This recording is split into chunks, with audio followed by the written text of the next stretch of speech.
11월 6일 월요일 새벽 예배를 하나님께 올려드리겠습니다. 오늘 본문은 욥기 3장 1절에서 26절 말씀인데요. 본문이 길고 좀 반복되는 내용이 있기 때문에 주요 구절만 읽어드리겠습니다. 그 후에 욥이 입을 열어 자기의 생일을 저주하니라. 어찌하여 내가 태에서 죽어 나오지 아니하였던가? 어찌하여 내 어머니가 해산할 때에 내가 숨지지 아니하였던가? 어찌하여 무릎이 나를 받았던가? 어찌하여 내가 젖을 빨았던가? 그렇지 아니하였던들 이제는 내가 평안히 누워서 자고 쉬었을 것이니 이러한 자는 죽기를 바라도 오지 아니하니 땅을 파고 숨긴 보배를 찾음보다 죽음을 구하는 것을 더하다가 무덤을 찾아 얻으면 심히 기뻐하고 즐거워하나니 나에게는 평온도 없고 안일도 없고 휴식도 없고 다만 불안만이 있구나. 누구나 고통 속에서 믿음은 흔들립니다.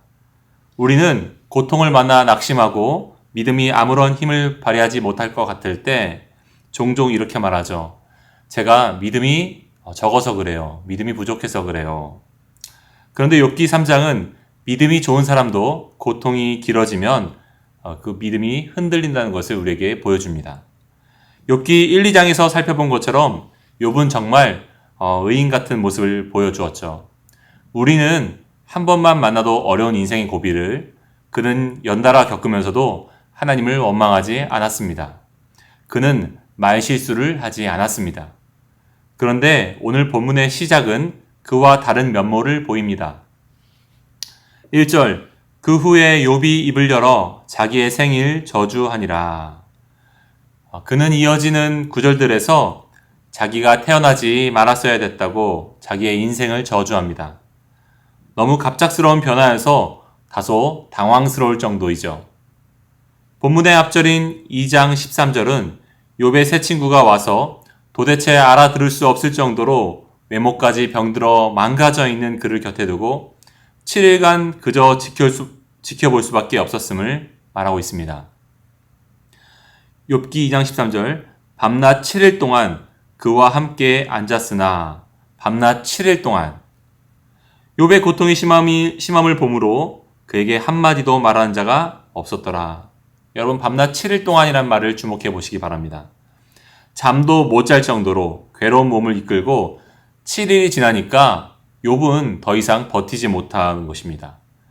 여러분 고통과 슬픔은 언제 절망적인 것이 되죠?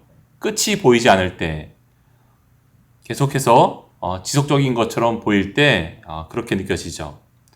그럴 때 고통은 압도적인 것이 됩니다. 그는 결국 자기를 이 땅에 태어나게 하신 하나님을 돌려서 욕하기 시작합니다. 아담이 하와에게 저 여자가 나에게 선악과를 주어서 내가 먹었다라고 말하지 않고 뭐라고 말했죠? 하나님 당신이 나에게 주신 저 여자가 저에게 선악과를 주었습니다 라고 하나님을 돌려서 욕한 거죠. 이렇게 괴로울 것을 아셨음에도 하나님은 지금 자기를 태어나게 하셨다라고 욥은 하나님을 원망하고 있는 겁니다. 여기서 우리는 두 가지 진실을 마주하죠. 고통은 믿음이 대단한 사람도 흔들리게 한다는 것이고요. 또 하나는요. 하나님을 경외하고 악에서 돌이킨 사람이라고 하더라도 여전히 죄를 가슴에 소유하고 있다라는 겁니다. 그는 얼마든지 하나님이 하시는 일에 의문이 들 수 있고 분노할 수 있다는 것을 우리에게 보여주고 있습니다. 그러니까 믿음이 없어서 고통 중에 흔들리는 것이 아니라 고통은 원래 우리의 믿음을 사정없이 흔든다는 겁니다. 누구나 예외일 수 없어요. 저는 오늘 욥이 고통 중에 떠올렸던 생각들을 먼저 살펴본 뒤에 누구나 고통 중에는 미처 보지 못하는 진실이 있다는 것, 그것이 무엇인지를 나눠보기 원합니다.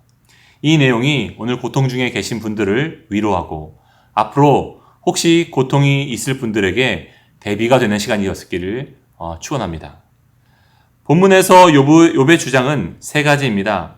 첫째, 죽은 자들은 모든 고난과 억압에서 벗어났다라고 하는 주장입니다. 17절에서 19절을 보면요. 죽음에서는 피곤한 자가 찾던 쉼을 얻고 평안이 있어 감독하는 자들의 호통을 듣지 않을 것이라고 욥은 말합니다. 그러나 이것은 오해이죠. 성경에서 죽음은 영원한 생명이신 하나님과 영원히 분리되는 상태를 말하는 거예요. 그러므로 죽음은 영원한 쉼과 평안을 주는 것이 아니라 오히려 영원한 불안과 낙심을 우리에게 가져다 준다라는 겁니다. 그것은 다시 그 어떤 희망도 찾을 수 없는 상태가 되는 것입니다. 영혼의 참된 쉼과 평안은 어디에서 옵니까? 하나님과 영원히 하나가 되게 하시는 예수님의 마침표에 있습니다. 요한복음 14장 27절 평안을 너희에게 끼치노니 곧 나의 평안을 너희에게 주노라. 평안이 어디에 있다고요? 예수님에게 있다고요. 내가 너희에게 주는 것은 세상이 주는 것과 같지 아니하리라. 너희는 마음에 근심하지도 말고 두려워하지도 말라. 왜냐하면 예수님만이 참된 평안의 근원이신 하나님과 우리를 하나 되게 하실 수 있기 때문입니다. 둘째로 고통은 평안도 안식도 없는 시간이라고 하는 그의 주장이에요. 26절에 그는 말합니다. 나에게는 평온도 없고 휴식도 없고 다만 불안뿐이니라. 여러분, 고통의 시간은 아무런 기쁨을 찾을 수 없다라고 하는 그의 주장은 언뜻 우리에게 공감이 되긴 합니다. 우리는 정말 그렇게 생각하죠. 그런데요, 고통이 없을 때 우리는 정말 평온한가요? 정말 불안이 없고 휴식이 있던가요? 그렇지 않아요. 가수 장기하 씨가 이런 노래를 불렀습니다. 부럽지가 않아. 이 노래의 제목인데요. 부럽지가 않아. 거기서 이런 가사가 있는데 나중에 한번 찾아보시고 들어보시면 재밌습니다. 부러우니까 자랑을 하고 자랑하니까 부러워지고 부러우니까 자랑을 하고 자랑하니까 부러워지고. 무슨 말이죠? 우리가 무언가 열심히 해서 SNS나 사람들 만나면 자랑을 하는 이유가 사실 그들에게 먼저 부러움을 느꼈기 때문이라는 겁니다. 그래서 우리가 자랑을 하는 거죠. 부러워할 만한 것을 이뤄서 자랑을 하는 거예요. 그랬더니 다른 사람들이 우리가 부러워지니까 그들이 또 우리가 부러워할 만한 것을 자랑하곤 합니다. 그때 우리는 또 부러움을 느끼고 또 자랑할 만한 것을 하죠. 우리는 계속 부럽고 또 자랑하고 싶어지고 열심히 하고 그것을 계속 반복하고 있는 거죠. 우리에겐 평온이 없습니다. 우리에게는 만족이 없어요. 언제까지요? 하나님 안에서 쉼을 얻기까지요. 셋째로 욥은 차라리 생명이 없는 것이 고통스러운 삶보다 나은 것 같다라고 말하고 있습니다. 그는 고통이 무의미한 것이라는 그런 생각을 전제하고 있는 거죠.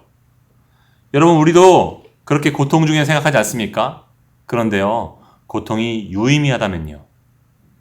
고통이 정말 유익하다는 것을 우리가 알게 된다면요. 그 고통을 이겨낼 힘과 어떤 그런 인내력이 우리에게 생기지 않겠습니까? 마치 동굴을 들어갈 땐 정말 그것이 끝없는 어둠이라는 생각 때문에 우리가 절망하게 되잖아요. 그럴 수 있잖아요. 그런데 그것이 맞은편에 정말 커다란 구멍이 뚫려져 있고 밝은 빛이 뚫고 들어오는 그런 터널이라고 한다고 생각한다면요. 우리는 그 어둠 속에 들어가도 절망하지 않을 것입니다. 왜냐하면 마침내 끝날 것이니까요. 신자들은요, 종종 이 땅에서 고통이 없는 삶이 복되고 행복한 삶이라고 생각합니다. 그런데 이보다 더 큰 오해는 없는 것 같아요. 여러분, 이 땅에서 고통이 있고 그러므로 영원한 나라를 갈망하게 돼서 영원한 곳에서 안식을 누리는 것이 더욱 복되고 행복한 삶입니다. 누가복음 12장에서도요. 자기를 위해서 곳간을 더 넓게 짓고 저축하기에 바빴던 사람이 등장하죠. 그는 누구보다 만족스러운 노년을 보낼 준비를 했습니다.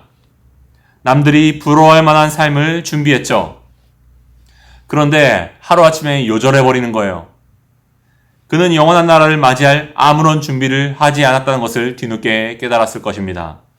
그는 천국에서 아무도 자기를 부러워하지 않는다는 절망 속에서 도리어 자기가 천국을 부러워했을 것이에요. 그렇지 않습니까? 사랑하는 성도 여러분, 인생에서요, 고통은 예상치 않게, 우리가 정말 바라지 않게 찾아오죠. 그것은 너무나도 아프고 힘듭니다. 저도 고통은 피할 수만 있다면 피하고 싶어요. 그것이 저의 솔직한 마음이죠. 왜냐하면 고통은 너무나도 괴로운 시간이기 때문입니다.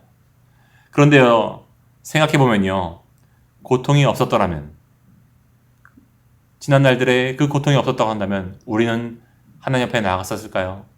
하나님 앞에 기도로 나아갔었을까요? 그렇지 않았을 겁니다. 고통이 없다면 지금 새벽 예배를 들으시면서 이 말씀을 경청하지도 않으셨을 겁니다. 고통은 아프지만 우리가 얼마나 연약한 자인지를 알게 하잖아요. 하나님이 우리에게 얼마나 필요한지를 알게 하잖아요. 그래서 고통이 우리 인생의 영혼의 처방약이 된다는 것입니다. 고통은 그런 면에서 너무나도 유익하죠. 우리를 올바른 경로로 안내하니까요. 뿐만 아니라 고통은 영광으로 넘어가는 다리입니다. 여러분 예수님을 생각해 보세요. 그분은 세상에서 그 어떤 누구보다 가장 신실한 신자였음에도 불구하고 고통을 겪을 수 있다는 것을 우리에게 몸소 보여주셨습니다. 그분은 시간의 흐름에 따라서 더한 고통을 겪으셨죠. 그분은 우리 중에서 누구보다 더 깊은 고통을 겪으신 분이십니다. 그리고 마침내 처참하게 죽으셨죠. 정말 누구도 그렇게 끔찍한 삶으로 마감할 수는 없었을 것입니다. 그런데 그분은 무덤에서 일어나셨습니다. 그분은 고통 중에 하나님께 부르짖으셨고 그렇게 부활의 영광을 우리에게 몸소 보여주셨습니다. 고통으로 끝나는 것이 아니라 부활의 영광으로 넘어가는 징검다리란 것을 보여주셨습니다. 고통의 끝은 허무가 아니라 부활인 것입니다. 불안과 쉼 없이 나아가는 그런 삶이 아니라 고통은 평안과 안식이며 기쁨을 우리에게 가져다 줍니다. 왜냐하면 고통은 우리에게 하나님 앞에 나아가게 하고 있기 때문입니다. 함께 이 시간 기도하기 원합니다. 하나님, 우리를 위해 먼저 고통을 당하심으로 고통이 동굴이 아니라 터널이라는 것을 보여주신 예수님, 고통 속에 하나님을 원망하기보다 더욱 신뢰해야 될 하나님을 붙듦으로 참된 평안과 안식이 있는 하나님께로 나아가는 저희들 되게 하여 주옵소서. 하나님 앞에 나아가는 이 시간이 우리를 결국 살릴 것입니다. 그런 의미 속에 고통은 유의미합니다. 고통을 고통으로 끝내지 않으시는 예수님의 이름으로 기도합니다. 아멘. 이 시간 우리 두 가지를 놓고 기도했으면 좋겠는데요. 먼저는요, 고통스러운 일이 최근에 있으십니까? 이 시간 우리가 하나님 앞에 나오라는 신호입니다. 하나님 앞에 이 문제를 가지고 기도하면서 문제 자체에 집중하기보다는 하나님께 집중하는 내가 되기 원한다고 기도했으면 좋겠고요. 두 번째로는 고통은 고통으로 끝나지 않습니다. 고통이 길어지는 것은 욥을 분명히 좌절케 했지만 욥은 그 과정 끝에 하나님이 어떻게 일하실지 몰랐었거든요.